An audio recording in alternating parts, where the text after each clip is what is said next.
Carmen, when did you realize that you're a transgender woman? Growing up in the Philippines, it's different. It's a different culture. So we don't have. When I was young as a child, I don't really have any idea of what a transgender is, or any concept. I wasn't exposed to any of those. Yes, because there's no information about it. Yes, diba? There's no label or whatever. So before I thought I was gay, like bakla in the Philippines. Right. So because that's the only kind of Word. category that they put us all together. Pero as a transgender, we have to, also the people that are watching that don't know, ang transgender, It's not the same. it's not, hindi ka bakla, di ba? Babae ka. And I mean, look at you.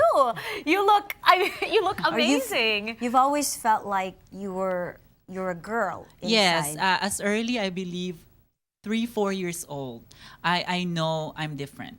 And I know that I'm a girl. And even though I have a physical body of a boy, I always believed when I was a child that I would grow up and develop to be a girl. Oh, wow. So what That's an what did you amazing feel like concept. when you looked when you were a boy, as a young boy, and you looked at yourself in the mirror?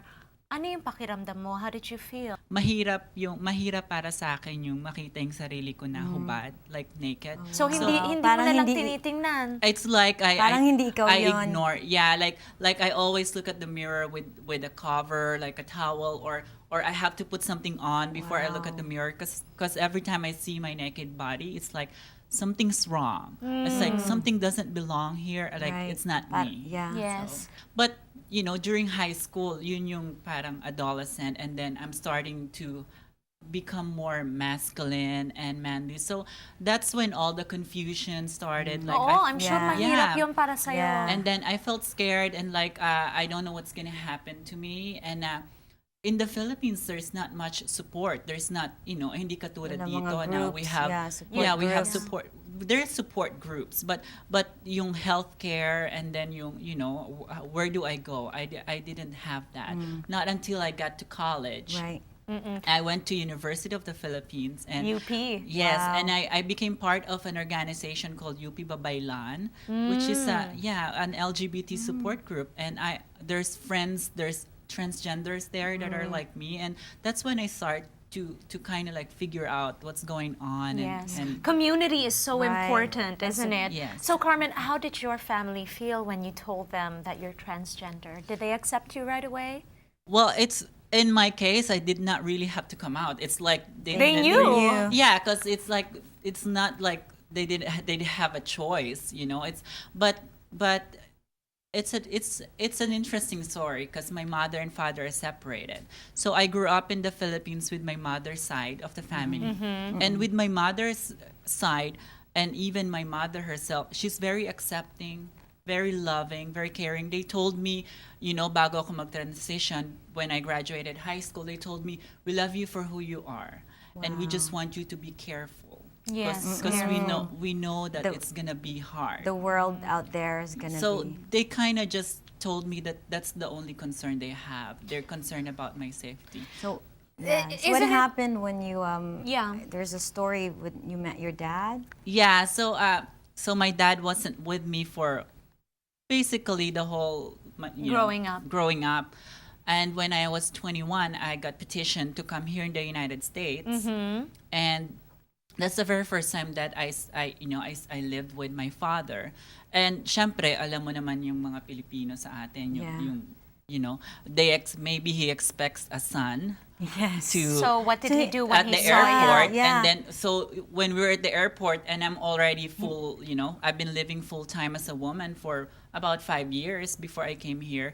So yung nagulat siya, and I felt like he was disappointed. So how did you deal, living with your dad? I mean, how was? It's really how was difficult. He pressured me basically. Mahirap sa atin yung pagbago lang tayo dito, and then we're kind of culture shock, and then we need time to adjust, and then I don't have that family support that I have in the Philippines. Right. Kumbaga he's the only family I have Yeah. right here. So parang he pressured me to basically transition back to being Wow. male. Psychologically, I can't imagine how Wow. difficult that must be. I always consider myself as a strong person, and it's just at that moment I really don't know what to do, and I kind of gave in. You know, he gave me money to go to the salon and cut my hair, and then I stopped hormones, started dressing up as a man, and then I got a job, and I've done that for about 4 months, you know, and then but my mom, she was so devastated. She called my dad and said, "What have you done to my daughter?" Yes. Wow. So she defended you. Wow. And then I just made a plan to leave. So I work and save money. And then when I have, you know, some money, I left my dad's home. Where and did you then go? I took the train to San Francisco. How much did you have in your Wow. pocket? Less than $300. That's Wow. amazing. That's courage. You are really a strong Yeah. woman. But I want to congratulate you. Thank First of you. all, I mean, you recently had your gender reassignment surgery. You look amazing. You do. Thank you. I can't stop looking Wow. at how beautiful you are. Yeah, you look like one of the top models that we I had know. here. How do you feel Yes. now in this body? The feeling I have is just this very calm, like this very peaceful, like I've traveled and journeyed so far, and I'm finally at home. You're finally in your Yeah, own in skin. your own, the body Yes. that It's you should have been that born feeling. Amazing. Wow. If all your family members are watching you now, why don't you give them a message? What would you say to them? Let's start with Carmen. Well, let's. I hope my father is watching, and I want to tell my father that I am not angry, and I understand why he acted the way he acted. I just hope that, you know, it's not too late. We can mend our relationships, and I am here, and I will always be here. You know. Oh, that's so sweet. And to my mother, she's in the Philippines, and I just want to tell my mom that I love you so much, and everything that I am is because of the way you accepted and loved me. And you know, I've been in the United States for 7 years and have not spent Christmas with them for 7 years. So I'm sorry, I get so emotional. No, it's okay. I'm When it's getting about my emotional mother, too. you know? Yeah. Yeah. And hopefully this year will be the first Christmas in 7 years that we'll be together. So I'll see you soon. Oh, thank you, Carmen.